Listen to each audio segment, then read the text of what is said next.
Desde luego, que evidentemente que me alegra que un traidor como Juan Carlos no repita con su hijo lo que él hizo con su padre.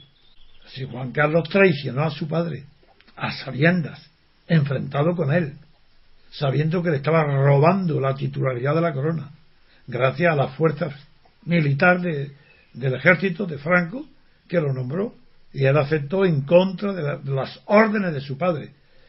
Y repetiré una vez más, si sabré yo bien cómo se produjo este asunto, que el conde de Barcelona, cuyo título el Juan Carlos aspira a heredar ahora, y que se ha hecho fotografiar hoy por la prensa en una mesa donde está la fotografía de su padre y la de su hijo, pues ese respeto que parece sentir hoy a la dinastía, y que mencionó en el discurso, y que mencionó en el discurso, pudo haberlo tenido con su padre, que después de haber pasado los años que pasó en el exilio, y de calamidades y de traiciones y de decepciones, pues su propio hijo lo apuñala y lo deja postergado. Claro que cuando ya el conde de Barcelona se cuadra ante su hijo y dice a la orden de su majestad, el asunto estaba terminado, y más que terminado, ya no tenía remedio. Y el papel de la traición de Juan Carlos fue posible por el engaño que su padre, el conde de Barcelona, sufrió por parte del principal consejero de su corte en el exilio, don Pedro Sanz Rodríguez. Don Pedro Sanz Rodríguez dio el ejemplo ante la historia de la perfidia. Cómo un hombre puede acompañar al conde de Barcelona, un hombre inteligente, había sido ministro de Franco, de Educación, fue el primer ministro de Educación del gobierno franquista, y este hombre que presumía, que ha presumido ante mí y ante todo el mundo que lo oyera, pero ante mí recuerdo en concreto, después del bautizo del hoy rey, todavía no designado, pero ya llamado a suceder, el príncipe Felipe, en el bautizo del príncipe Felipe, exactamente hace 47 años, pues yo organicé la visita a la zarzuela de las personas que yo consideré oportunas que debían de conocer al conde de Barcelona. No solo estamentos de la alta burguesía, estamentos bancarios, industriales, sino también comisiones obreras y lo que entonces llamaba curas rojos, aparte de los proeuropeos. Bien, a los 2 o 3 días de aquellas visitas, Juan Carlos me llama para invitarme a comer en la zarzuela, y yo voy los dos solos, y comemos los dos solos. Y cuando estábamos llegando ya al postre, me dijo: Antonio, te quiero pedir un favor. Le digo: muy bien. Si como tú tienes tanta entrada y tanto prestigio en Estoril, me gustaría que averiguaras si Eugenio, que era el jefe administrativo de la Casa del Rey, allí en Estoril, está por mi padre o por mí. Me quedé perplejo porque era la primera vez que a mí me decía cosas semejantes. Yo ya había oído por la calle y por los amigos y por los franquistas muchísimos comentarios de que Juan Carlos estaba dispuesto a ser rey contra su padre, pero a mí nunca me había insinuado ni nada parecido, y además me conocía bien mis principios y que sabía que yo era republicano, pero que era amigo y leal a su padre, que él tenía ya experiencia de eso desde que coincidimos en Zaragoza.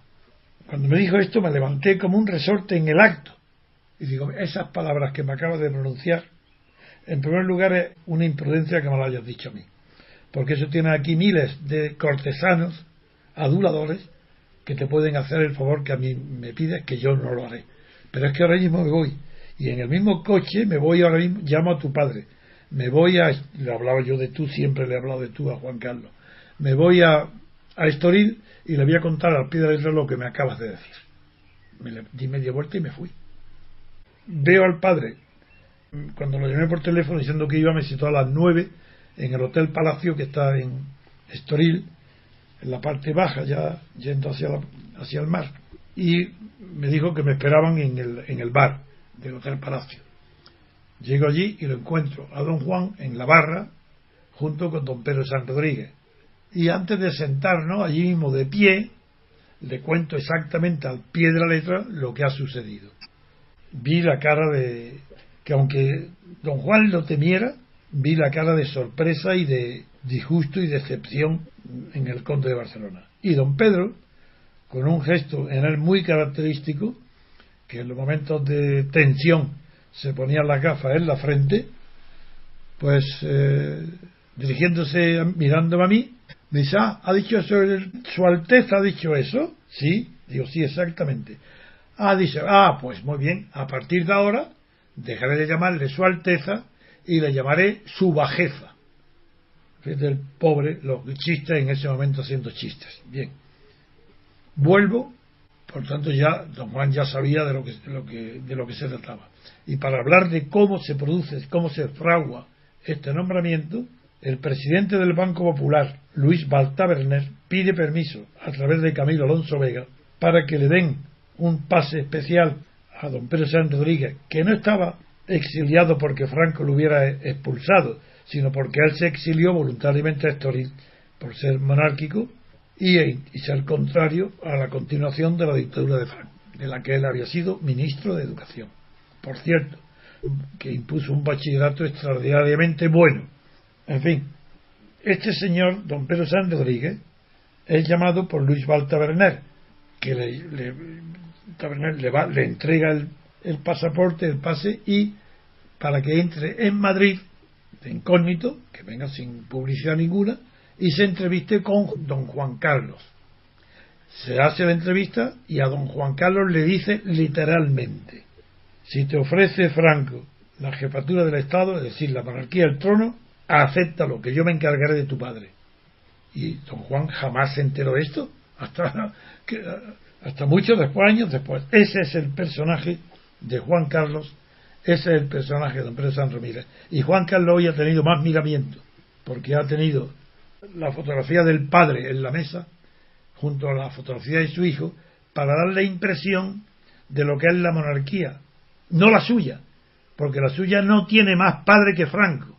Su monarquía es ilegítima, es legal, pero para los que no saben estas diferencias entre legalidad y legitimidad, pues a don Juan Carlos le falta lo que los monárquicos llaman legitimidad de origen, aunque los juancarlistas pretenden que hoy la tiene de ejercicio. Pero claro, la legitimidad, cuando falta la legitimidad de origen, no puede ser transmitida. Es decir, que aunque hoy transmita la corona a su hijo, el príncipe Felipe, esa transmisión procede de un rey ilegítimo, y no por el hecho de que transmita en su hijo se convierte en rey legítimo, pero es rey legal. Sin embargo, adquiere una mayor legitimidad que Juan Carlos. No la tiene total, hereda la debilidad de su padre, que no ha respetado la dinastía ni el orden de titularidad de la corona. Pero tampoco es ya un rey que se llamaba un rey bastardo, un rey sin ningún título para ello, no, porque hoy es hijo de rey, legal pero ilegítimo, pero hijo. En un artículo que yo publiqué en el diario El Mundo y que Luis María Anzón reprodujo íntegramente en el ABC cuando era su director, dije que normalmente las monarquías legales pero ilegítimas, porque falta la legitimidad de origen, suelen adquirir la legitimidad cuando mueren o le sucede un heredero legítimo, que es el caso de Felipe. Eso lo dije en un artículo hace tiempo, y eso es lo que ha sucedido hoy, que España está en un momento de crisis aguda, crisis política desde luego. La económica, ¿para qué hablar de ella? Eso se ha venido a venir desde hace mucho tiempo, se veía venir bien. La crisis política también se sabía, los expertos, las personas que vemos más allá de lo que la punta de la nariz indica a los periodistas y a los directores de periódicos, sabíamos que la situación política en España era y es muy delicada, a causa de la debilidad de la monarquía y a causa de la debilidad de los dos partidos que han vertebrado y sostenido la monarquía, el PP y el PSOE, por la corrupción. Así, la corrupción no solo es que haya afectado gravísimamente al monarca y a su familia, sino que ha pudrido completamente, pero hasta la médula, a los dos partidos que sostienen a la monarquía, al PP y al PSOE. La crisis es tan grave, que aunque los periódicos y la gente, los propios políticos lo disimulen, que es muy difícil que eso pueda regenerarse. Porque para que haya regeneración tiene que haber un punto de generación. Es decir, tiene que haber algún punto no corrompido. Y la monarquía de Juan Carlos está corrompida por sistema.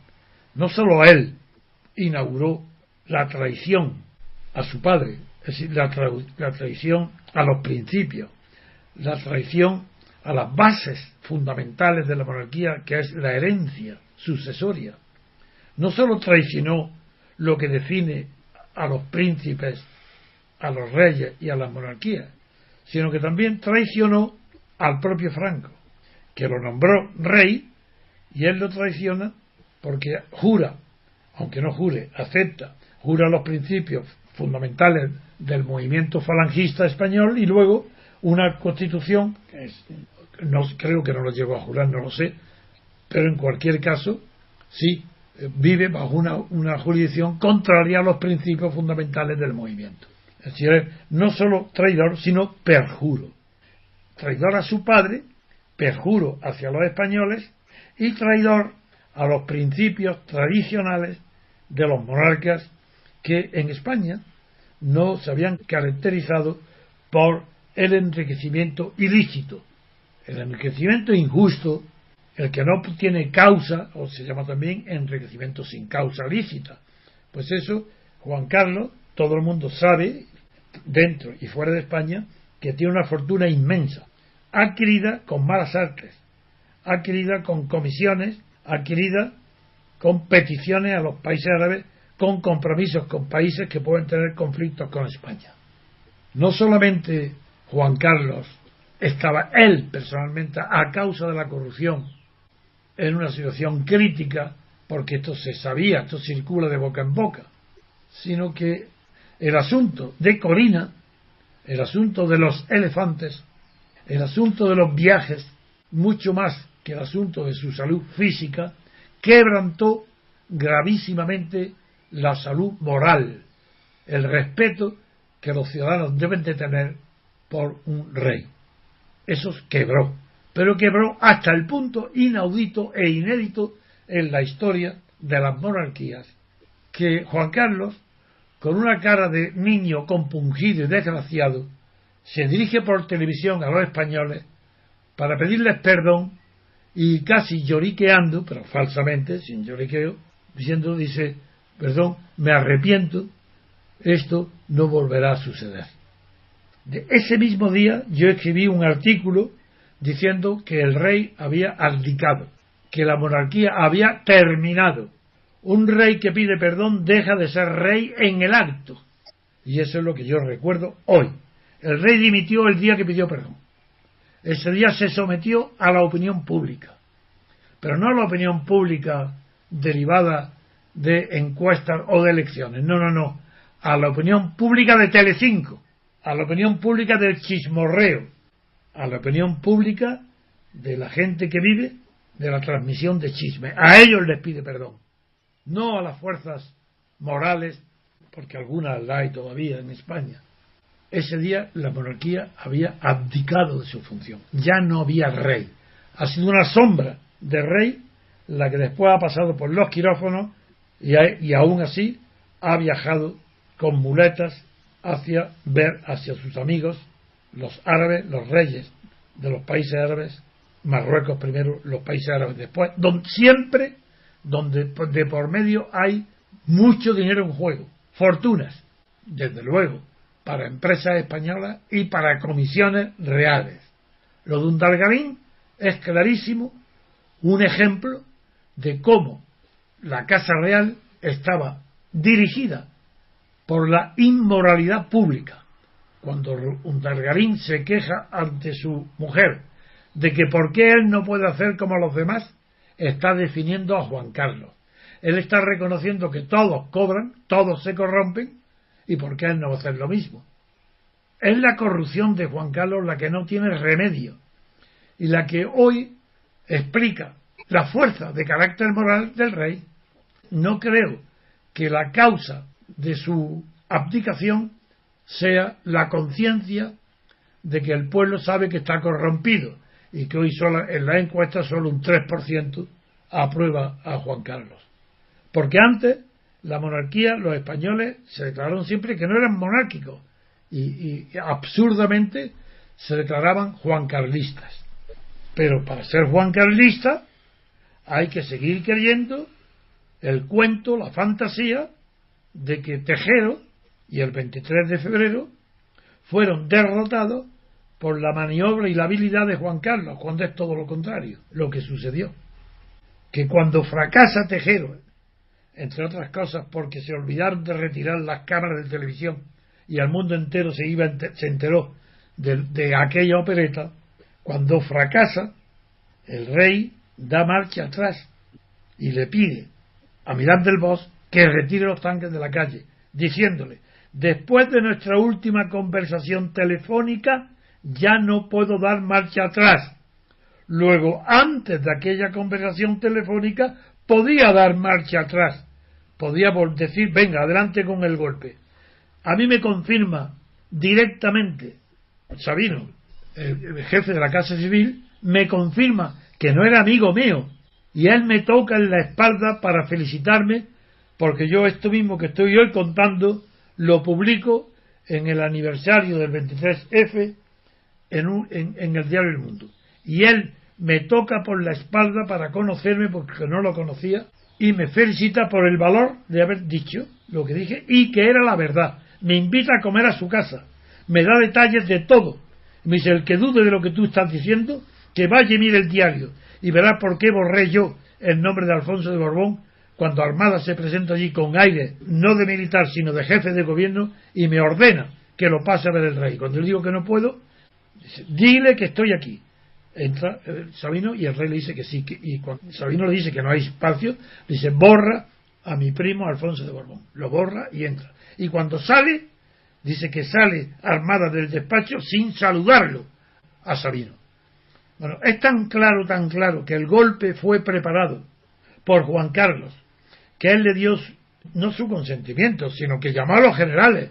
Él obligó, él no podía ver a Suárez, él obligó a dimitir a Suárez, lo obligó. Después le da actuación de oro y ahora muchos abrazos cuando se muere, o muchos recuerdos cuando se muere. Pero el que liquida a Suárez es Juan Carlos, otra muestra de la felonía de un traidor.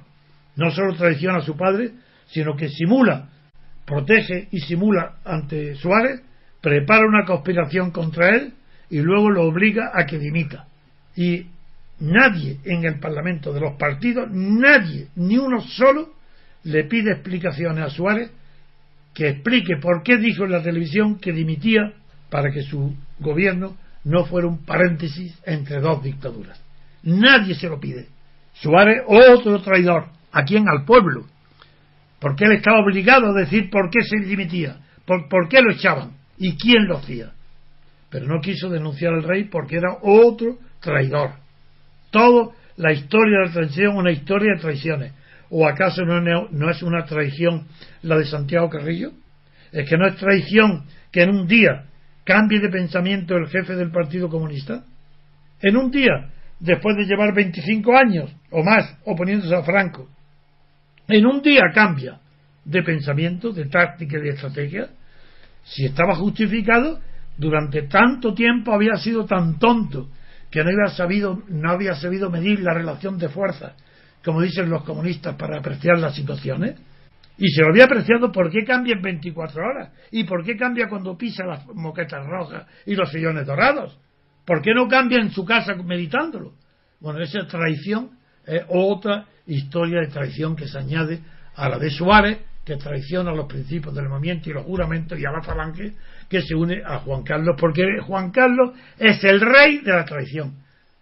Del mismo modo que se decía antiguamente que los pueblos tienen la religión de sus reyes, hoy se puede sostener también que los pueblos tienen la moralidad de sus reyes. Y yo digo hoy que el pueblo español está degenerado moralmente por el ejemplo de Juan Carlos. Él ha degenerado toda la situación, toda la moralidad, todos los principios de la sociedad civil española. ¿Y para qué hablar de la sociedad política, que con él ha podido lograr ser no ya sociedad política, sino una sociedad estatal que vive del Estado, con presupuestos del Estado, con honores de Estado, con recursos de Estado, con una diferencia abismal respecto a los ciudadanos. Esos partidos estatales nacen fruto de la traición de Juan Carlos, de Suárez y de los propios partidos al contrato que firmaron en mi despacho y cuyo original tengo guardado.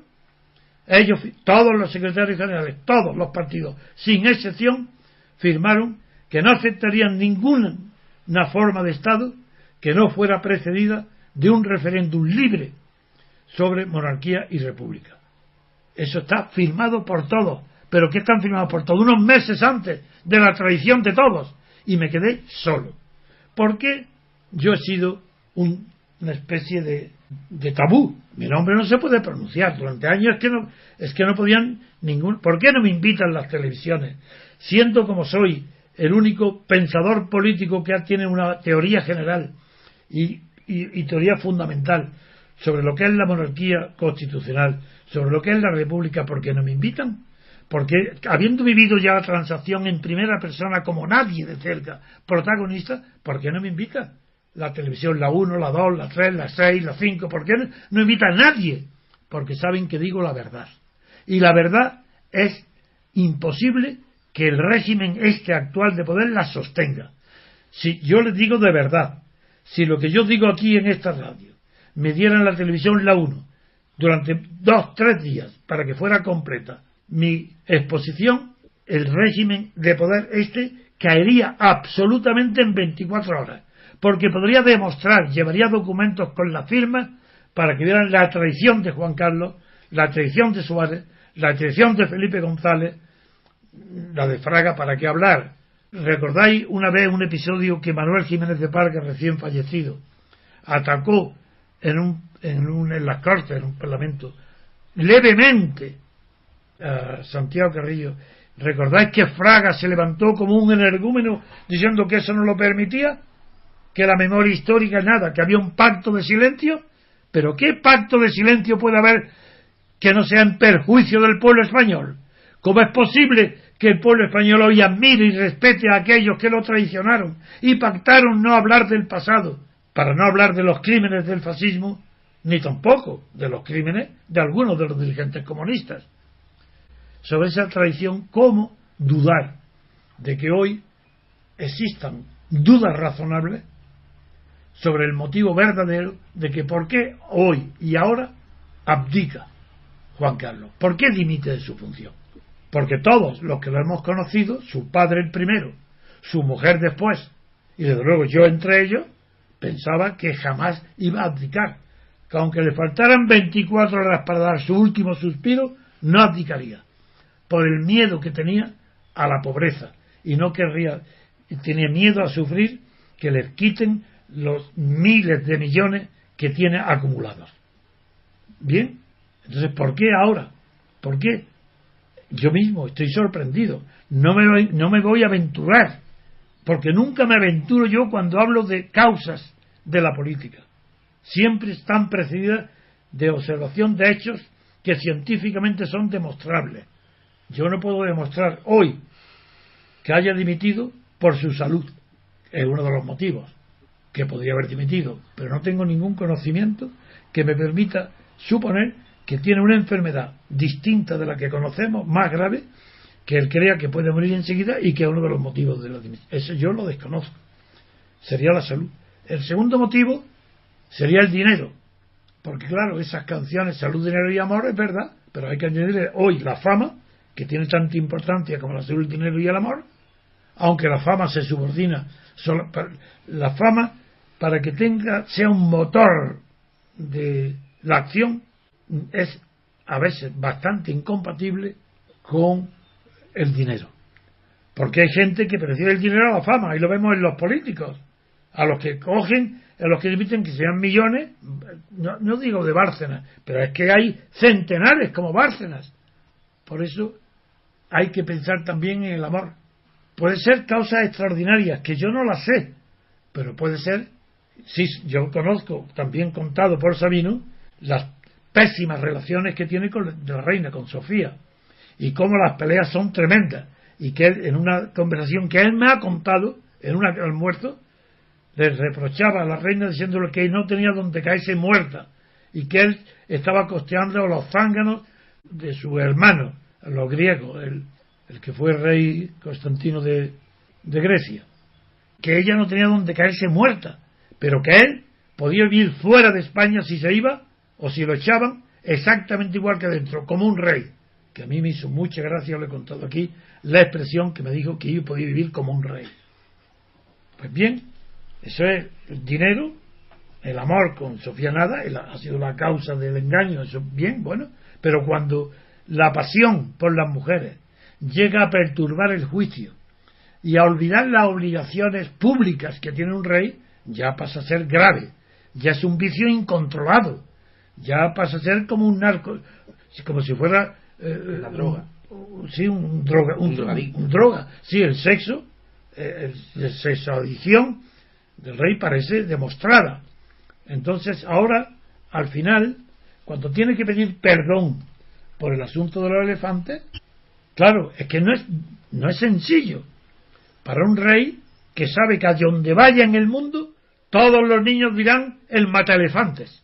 Todos los jumbos del mundo se sienten amenazados por Juan Carlos.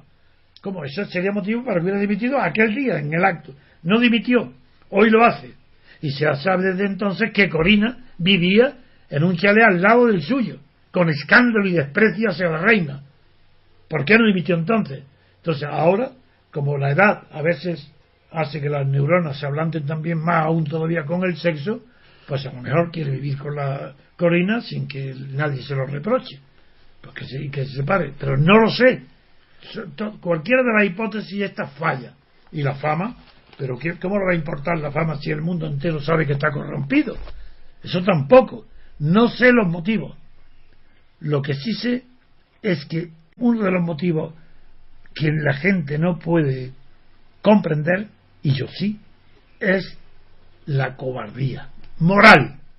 Cuidado, valor físico lo tiene, las motos, los coches, los aviones, los reportes de riesgo, eso lo tiene, el valor físico lo tiene, pero carece de valor moral, porque lo conozco perfectamente y ha sido un cobarde moralmente. Toda su vida es de cobardía. Entonces ahora tiene miedo. Esta es la hipótesis que yo barajo más psicológica, más profunda, es la cobardía ante la que se avecina en Cataluña. Cobardía de no ser capaz de afrontar. Pero si él fue un cobarde el 23 de febrero, si ha sido un cobarde tolerando las condenas de Armada y de otros generales, si es un cobarde que echa la culpa al que tenga al lado. No, es muy grave.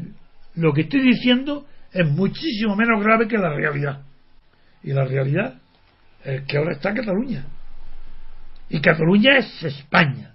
Y el responsable número uno de que hoy el 50% de los catalanes sean separatistas es de Juan Carlos, que lo ha permitido. Y todavía sus defensores dicen, como ayer oí en televisión a otro traidor como Otero Navas, otro ministro traidor que defendió una España federal, un ministro de Suárez, el ministro de las autonomías, diciendo que España natural tendría que ser un Estado federal tranquilamente, y que la corona y la monarquía es el mejor instrumento para ello. Desde luego que sí, eso no lo discuto. Con un presidente de la República elegido por votación popular, Cataluña, el separatismo no dura ni 24 horas, sin necesidad de emplear armas ninguna, solamente por el carácter, el prestigio, la voluntad de poder y la energía moral que desprendería un presidente de la República honesto que el pueblo entero ha apoyado. La República es imposible que pueda admitir la separación de Cataluña. Y esta monarquía, hasta Otero Navas ayer lo dice. ¡Qué vergüenza, qué asco de clase dirigente, qué asco de clase política, que prefieren no la división de España, que es la fragmentación de España, la desaparición de España, antes que abandonar sus privilegios y lo que más considera el consenso, el pacto, el pactismo. Pero si eso es de cobardes, si quien pacta en política es un cobarde, que es incapaz de defender sus principios, ¿qué es eso del pacto? es que no hay clases sociales, es que no hay partidos distintos, es que son compatibles todos los partidos. De ninguna manera. En España no hay democracia, nunca la ha habido, porque en España no hay representación política. Cuidado con lo que estoy diciendo. En España nadie está representado por los partidos, ni un solo voto de los españoles está representado por las listas de partidos, porque las listas de partidos no tienen poder de representación, no se han inventado para representar, sino para integrar a las masas en un grupo dirigente, como Hitler, como Mussolini, como Franco. Es enemigo de la libertad el sistema proporcional de votaciones. Lista abierta o cerrada, da lo mismo. Hay que ver esta falsa izquierda defendiendo listas como Podemos y los nuevos jóvenes. ¡Qué vergüenza! No saben nada de política, no saben que sin representación no hay base siquiera para actuar en política. En los estados modernos, claro. La representación, principio inventado por Marsilio de Padua en el siglo XIV, no es practicado en España ni en los países europeos, salvo Francia y Suiza, y por supuesto Inglaterra, que nacieron de la derrota del eje nazi-fascista. En ninguno de esos países hay representación política. Por algo será. En España tampoco. Por algo será. ¿Por qué los herederos, los países que han sufrido las dictaduras, no tienen hoy representación política? Y en cambio en aquellos países donde no entró el fascismo, como Inglaterra, o donde un hombre como De Gaulle salvó la dignidad y el orgullo de la patria ante el fascismo, ahí, y en Suiza, que tampoco entró el fascismo, ahí hay representación política. Y en ni un solo país de los que sufrieron el fascismo, el nazismo o las dictaduras de ultraderecha hay representación política. ¿No os da que pensar? Por algo será. Después de Franco no ha cambiado sustancialmente nada, porque sigue sin haber representación política. ¿Qué hay hoy? ¿Partido? ¿Pero qué más da? ¿Qué diferencia hay entre votar a un tercio de municipios, sindicatos y familias como en las Cortes franquistas, a un tercio al PP o al PSOE, que son órganos del Estado? Pero no te das cuenta la monstruosidad que implica votar a un partido que es órgano del Estado, financiado por el Estado. Pero si eso es vergonzoso. Pero ¿cómo los partidos del Estado? Si los partidos no pueden ser estatales, los partidos pertenecen a la sociedad civil, y un partido que acepta pertenecer al Estado y no a la sociedad civil está confesando y diciendo que no es un partido civilizado, porque civilización viene de civil. El Estado no civiliza. Eso lo descubrió también Gramsci. Las luchas por las hegemonías civiles y culturales no se producen en el seno del Estado, ni siquiera en el seno de la sociedad política, sino exclusivamente en el seno de la sociedad civil. Estos partidos que hay en España son de estructura, de concepción y de origen fascista, porque han sido legalizados por el residuo fascista que dejó Franco, y porque además desconocen que sin representación no hay legitimidad ninguna en ningún partido. Si no representan a los que lo votan, no son partidos respetables, son partidos orgánicos, como la democracia orgánica de Franco, incrustados en el Estado, viviendo del Estado, de espaldas a la sociedad. Y eso vale igual para Podemos que para el Partido Comunista. Don Antonio, yo le quiero preguntar por la situación actual, porque podemos ver que hay dos tercios. Un tercio conservador, que alguno de ellos incluso es reformista, como escuché ayer a Ansón, que defiende la continuidad de la monarquía. ¿El PP? El PP y el PSOE. PP y PSOE. PP y PSOE. Sí. Hay otro tercio de la sociedad que podríamos decir que es reaccionario, que está representado por Izquierda Unida y por Podemos y por la gente que pide la vuelta a la Segunda República. Sí. Yo no sé si representará un tercio entero, pero desde luego sí, aproximadamente, una parte de la población apreciable. Y lo que usted quiere promover es que el tercio que defiende mirar hacia adelante y que defiende una república constitucional, que defiende que la república, si trae un estado de partidos igual que el que hay, no sirve para nada, sino una república con separación de poderes, tiene que llegar al poder. Sí, Eso pertenecería ya a otros. Voy a responder, pero en días sucesivos iré desgranando poco a poco, pero sistemáticamente, cuáles son las bases para que pueda haber una democracia en España. Una democracia formal, porque democracia material no existe. Es un círculo cuadrado. La democracia material o social, que es el conjunto de medidas que puede definir en un régimen político la asistencia o protección a las capas más débiles de la sociedad por parte del Estado, como es las garantías de las pensiones o las garantías de vivienda, o dinero para todos, como dice Podemos, una renta básica para o una renta mínima, todas esas que llaman ellos democracia. No es eso es un ideal de igualdad. En realidad es que hay dos motores, la igualdad y la libertad, pero mientras el motor de la igualdad nunca puede alcanzar su meta, porque la igualdad es imposible y quien la persiga como meta es un utópico y fracasará, como ha fracasado el comunismo, que con los medios que ha empleado después de 70 años tiene que fracasar y vuelve a una situación de reacción peor que la que había antes del comunismo. Esa es una, y otra cosa es que es la igualdad, y otra cosa es la libertad.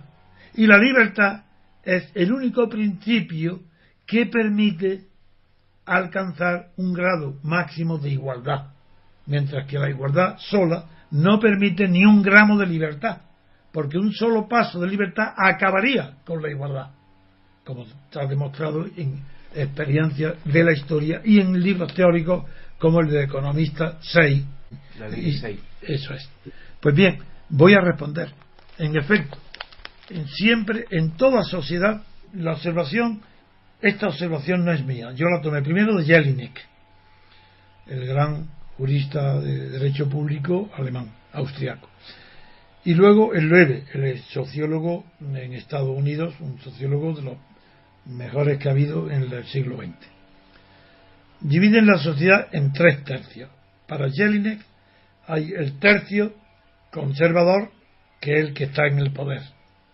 El tercio reaccionario, que es el que perdió el poder antes del que el conservador y quiere volver a una situación anterior. Por ejemplo, hoy los que quieren la Segunda República son reaccionarios. En la terminología de Jelinek, tanto el Partido Comunista como Podemos quieren volver a la situación de la Segunda República. Por tanto, quieren volver hacia atrás. Eso es la reacción. Conservadores, conservar lo que hay, es el Príncipe Felipe y los dos partidos que lo apoyan fundamentalmente, PP y PSOE. Y queda un tercio que no pertenece a ninguno de esos dos grupos, porque siempre es el más inquieto, el que busca, no está contento con nada de lo que le ofrecen y busca siempre la libertad, desde luego, y bien, o seguir a un líder que no pertenezca ni al tercio conservador ni al tercio reaccionario, que se puede llamar el tercio que mira al futuro, el futurista o el de progreso, pero que no me gusta la palabra progresista porque está tan mal gastada que ya no significa nada, y se llaman progresistas los regresistas que quieren volver a la Segunda República. Es un horror volver a la Segunda República. Primero, es imposible. ¿Cómo se va a volver al pasado? Es como Cataluña, la independencia de Cataluña, eso es imposible. ¿Cómo va a volver a Maciá? Eso es imposible, porque las fuerzas reaccionarias no son tan grandes como para poder vencer a las fuerzas conservadoras, y las fuerzas conservadoras siempre van a vencer a esos nostálgicos del pasado que hoy son el Partido Comunista, desde luego, y Podemos, la falsa izquierda, o mejor dicho, la izquierda social, pero que no sabe lo que es ni democracia ni libertad. Es decir, los que odian la libertad, los que no saben lo que es la democracia formal, que es la única, que es la de Estados Unidos, la de Francia, la de Suiza e Inglaterra. Eso no le interesa a la izquierda, porque lo que quieren es asistencia social, sueldos, vacaciones pagadas, todo lo que sea beneficio del Estado, por el hecho simplemente de existir el individuo, no por sus méritos. Por existir, tiene derecho ya a unas prestaciones sociales que es lo que defiende Podemos, Izquierda Unida y todos los demás partidos comunistas o de izquierda. No es eso. Hay una idea muy profunda de la República que yo defiendo y que durante estos próximos días voy a ir desgranando. Está expuesto de manera sistemática en mi teoría pura de la República. Y en esa teoría pura de la República, después de haber analizado la Revolución Francesa, que es el punto de arranque de toda reflexión sobre política actual en Europa, es imposible si no parte de la Revolución Francesa. Pues luego, por primera vez en la historia de las ideas y en la historia del pensamiento político, por primera vez he tenido la suerte de haber encontrado cuál es la unidad de pensamiento y de idea capaz de construir sobre ella un concepto positivo de la República. Porque hasta ahora todas las decisiones que hay de la República son negativas, pero incluso desde Aristóteles, ¿no? Y de Estados Unidos. Cuando nace la República de Estados Unidos se hace como no monarquía. Fue considerada la monarquía y rechazada. Y no sabían cómo llamarle. Bueno, pues la República, porque hasta entonces el pensamiento universal en Europa, desde el final de la Edad Media, era unánime en considerar que las repúblicas en países grandes eran imposibles, que solamente podían ser posibles, viables, en pueblos pequeños, ciudades, en países pequeños. El origen de esa creencia, reforzada luego por Rousseau, está en la idea de que la soberanía solamente puede ser sobre de los reyes, pueden ser sobre grandes territorios. El soberano puede gobernar y regir amplios y vastos territorios. El soberano, el rey. Pero claro, cuando Rousseau cambia la idea de llamar soberano no a los reyes sino al pueblo, en ese caso, ¿por qué el pueblo no va a poder dominar una situación política bajo un régimen o un sistema democrático a un pueblo con la misma extensión que los reyes? Pues porque el propio Rousseau lo impide al prohibir la representación política. ¿Por cómo la prohíbe? Pues dice, de la misma manera que el soberano, el monarca, en la monarquía absoluta, cuando si él está ausente, los duques, los aristócratas, los ministros son soles que brillan. Basta que aparezca el rey y todo se ensombrece, todo desaparece, nadie se atreve ni a hablar. Y tiene razón lo que dice. Dice, porque donde está presente el soberano, sobra toda representación. Claro, pero la consecuencia lógica, pero no psicológica ni política, es evidente. Para Rousseau comete el error de traducir en lógica lo que pertenece a la psicología. Y dice, claro, si estando presente el soberano sobra la representación, como el pueblo es el soberano, no puede haber representación. Y además no concibe, porque está en todas partes. Y no concibe que se pueda separar el poder. Porque dice que no, absolutamente, claro, porque se dejaría de ser soberano. Si el poder se divide, ya no hay soberanía, porque ya el poder soberano tiene que ser indivisible. Si es divisible, que por eso no es Rousseau el fundamento de nada democrático, sino de la demagogia democrática. Está en Rousseau. Pero la Revolución Francesa cometió el inmenso error, declarado expresamente en una de las sesiones, de considerar que Montesquieu, que es el filósofo político que separa los poderes, como garantía de la libertad política, la Revolución Francesa dice literalmente en una de sus sesiones que Montesquieu está anticuado, que lo moderno es Rousseau, y ahí se diferencia de Estados Unidos. Mientras que Estados Unidos se inspira en la doctrina de Montesquieu, que llegó a través de la utopía de Oceana, y luego y la doctrina de Locke llega a Estados Unidos, y por tanto la separación de poderes se hace efectiva en Estados Unidos.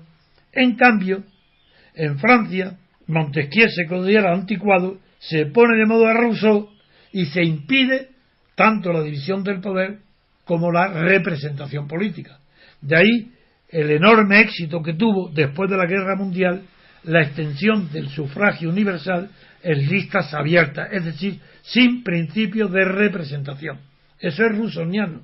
Hasta tal punto es rousseauiano que el defensor de las listas, presidente del Tribunal Constitucional de Bonn, después de la Guerra Mundial. El jurista Gerald Leifhold dice literalmente que el sistema actual de elección, el sistema proporcional de listas de partido, dice, llega a superar incluso a Rousseau, porque ha permitido la democracia directa. Estos horrores intelectuales, estas aberraciones, son las que rigen en el pensamiento. No hay pensamiento ninguno. Son las que rigen en el modo de ver la política en todas las universidades españolas, en todos los periódicos españoles, en todos los medios de comunicación españoles y en todos los partidos. De ahí el éxito de Podemos, porque Podemos no sabe lo que es la democracia. No sabe, cree que la democracia es la igualdad. Y como no admite la representación, porque quiere listas de partidos, que es la que le han dado el triunfo del 5%, pues claro, es el enemigo público número uno de la libertad. Hoy en España es la izquierda, y probablemente en toda Europa, la izquierda. ¿Y qué es lo que queda entonces de aprovechable? ¿Quién? ¿El PP? ¿Residuos de los partidos fascistas de Franco? ¿El PSOE? Pero si el PSOE no existió durante el franquismo, si eso era una entelequia, eso no tuvo vida ninguna. ¿Qué es lo que queda? Nada.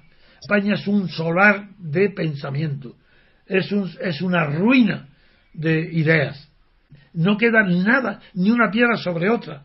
Por eso yo sí acepto tu invitación que me acabas de dar, hablando de las tres clases en que se divide la sociedad civil, las tres clases de pensamiento político que produce, el conservador, el reaccionario y el revolucionario, para decir, uno, mi teoría pura de la República mira al futuro, es progresista, soy revolucionario de la libertad.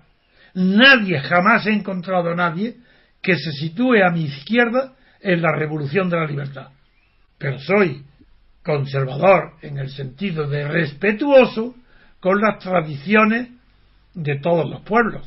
Del mismo modo que Lenin era respetuoso con la tradición rusa del zar Pedro, que se viajó a los Países Bajos para aprender lo que era la nueva industrialización. Pues igual, yo soy respetuoso de la sociedad civil, por eso ahí no soy revolucionario socialista ni comunista, pero como nunca ha habido en España libertad, ni tampoco en Europa, recuerdo cuando fui invitado a pronunciar un discurso de presentación de la Junta Democrática en Estrasburgo, delante de esos diputados que hoy siguen votando con listas para ir a Estrasburgo, dije que yo representaba a la República Española, por supuesto, y a la Junta Democrática, pero que no venía a pedir nada, ni siquiera ayuda, sino que al contrario, venía a Estrasburgo a ofrecer a los diputados europeos lo que ellos no tenían. Y ante el escándalo de todos, menos del que me respondió, les dije, España, nosotros, la sociedad civil clandestina española, va a conquistar la libertad política. Y vamos a venir aquí a Estrasburgo a unirnos a vosotros, y nuestra aportación no será discutir las riquezas económicas. Nosotros venimos a traer lo que no tenéis vosotros, que es libertad política. Y a que nos deis no solo por la puerta grande la entrada en Europa, sino también las ventajas para el desarrollo económico, la tecnología y la ayuda para el desarrollo económico. Estos fueron recibidos con grandes aplausos, y en la contestación que dio Chesson, que fue luego ministro de Asuntos Exteriores de Mitterrand, dijo que mi discurso había sido una piqûre, una inyección de optimismo y de libertad para la anquilosada mentalidad política europea. Esa fue la respuesta. Pues eso, nunca he cambiado de opinión. Así pensaba durante el franquismo, así pensaba durante todo el año que trabajé para organizar clandestinamente la Junta Democrática primero y luego la Platajunta. No he cambiado nunca, porque ¿cómo vas a cambiar de política según te convenga la situación? Esto es, y yo lo que prometo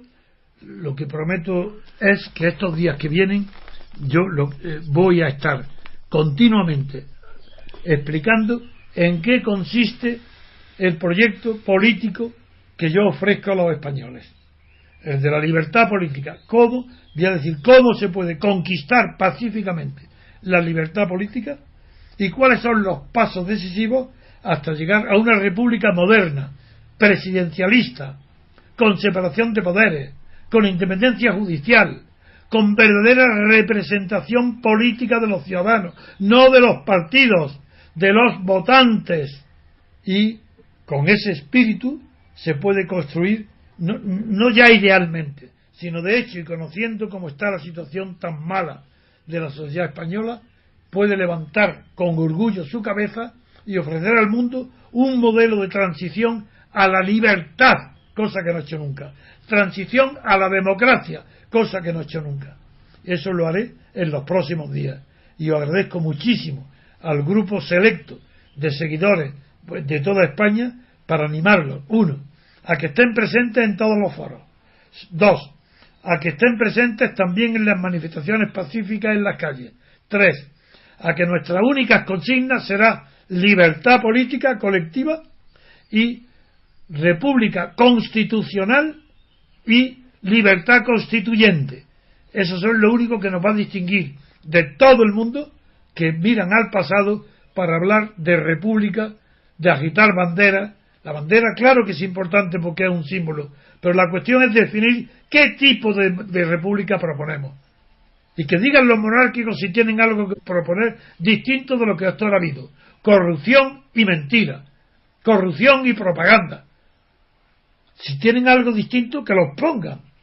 Pero yo sí estoy obligado, aunque sea con estos medios de comunicación tan modestos, exponer a la opinión, a mis seguidores, que propaguen ahora sin descanso a todos los ambientes a los que lleguen, familiares, amigos y sitios públicos, si pueden, las bases principales de lo que es la república, porque se acerca el momento de la acción directa.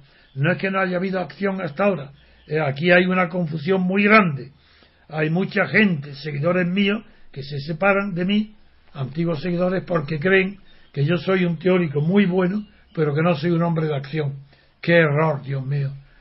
Lo que no soy es un activista. Pero ¿cómo puede decir que no soy hombre de acción si fui el hombre que organizó contra Franco en la clandestinidad a lo que nadie había conseguido nunca? La unión de todos los partidos. ¿Qué más acción que esa?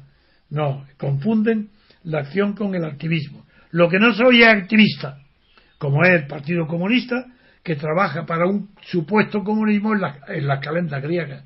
Así dentro de 1000 años, pues trabajan, pues yo eso, y para que no se aburran, encargan tareas como quien da golpes de cabeza contra un muro para hacerse la cabeza más resistente a las futuras palizas que recibirán. No, simplemente, claro que es acción. Ya formular una teoría, publicar un libro es acción, porque esa teoría no es metafísica, es para la acción, está escrita para llamar a la acción, para convocar a la acción, y eso es acción. Y en mi libro también explico las etapas de esa acción, y estamos ahora en la inauguración de la primera etapa, que es Juan Carlos, el principal obstáculo a que la gente confunde monarquía y juancarlismo, que deje de ser confundida. Vamos ya a llamar las cosas por su nombre y iniciamos la acción en la primera etapa. La primera etapa es que la gente comprenda la naturaleza de lo que hay, de lo que tiene, de lo que son los partidos estatales, y enseguida proponer luego los medios pacíficos que permiten hacer que a la opinión pública sea autónoma, que no sea la que digan los periódicos, porque no saben, además, ellos no saben, ellos no tienen teoría ninguna. La acción de la transición española ha ido por delante. La ambición de poder de Juan Carlos y compañía y de Santiago Carrillo ha ido por delante de los medios de comunicación. Ellos han llegado a unos pactos para que no cambiara nada, como decía en Lampedusa, que todo cambie para que no cambie nada, el final del gato pardo. Exactamente, pues eso es lo que han hecho aquí, y los medios de comunicación son tan idiotas que intelectualizan y dicen tonterías sobre lo que ha sido nada más que un pacto de corrupción. Pues bien, para que eso no suceda, yo voy a explicar día a día, uno a uno, los capítulos fundamentales de lo que es la república, de cómo se puede llegar a ella y de los medios que son necesarios para que la opinión pública llegue a conocer lo que es la república constitucional, que es una idea primera. Nadie antes que yo ha definido la república, ni siquiera en Estados Unidos, Nadie ha definido la república por lo que ella es, sino por lo que no es monarquía. Claro, desde Aristóteles, la república es lo que no es monarquía. Y yo me he atrevido a definir la república por lo que ella es positivamente. Una definición positiva de la república, que se entiende lo que es, aunque no se supiera lo que es monarquía.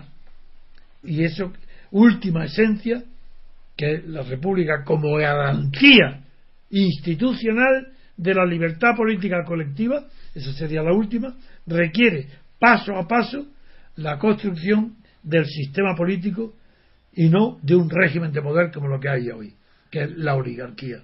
El paso de la oligarquía a la democracia es más fácil que el paso de la dictadura a la democracia como yo pretendí. Pretendí porque posible era, fácil no.